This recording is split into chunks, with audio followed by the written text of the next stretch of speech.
மாண்புமிகு பேரவைத் தலைவர் அவர்களே, விண்வெளியில் உள்ள சர்வதேச விண்வெளி நிலையத்தில் ISS எனப்படும் 287 நாட்களாக தங்கியிருந்த இந்திய வம்சாவளியைச் சேர்ந்த சுனிதா வில்லியம்ஸ் அவர்களும் பூட்ச் வில்மோர் அவர்களும் தொழில்நுட்ப கோளாறு ஏற்பட்டதால் பூமிக்கு திரும்ப இயலாத நிலை ஏற்பட்டது.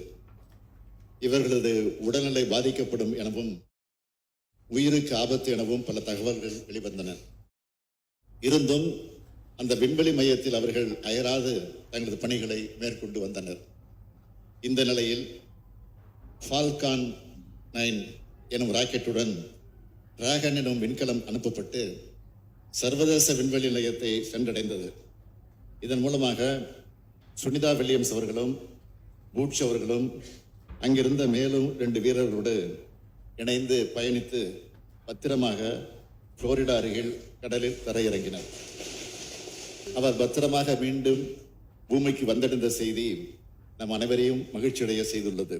இத்தருணத்தில் சுனிதா வில்லியம்ஸ் அவர்களுக்கும் அவரை பத்திரமாக பூமிக்கு கொண்டு வருவதற்கான அனைத்து முயற்சிகளை மேற்கொண்டவர்களுக்கும் நமது மனமார்ந்த பாராட்டுக்களையும் நன்றியையும் நான் தெரிவித்துக் கொள்கிறேன்.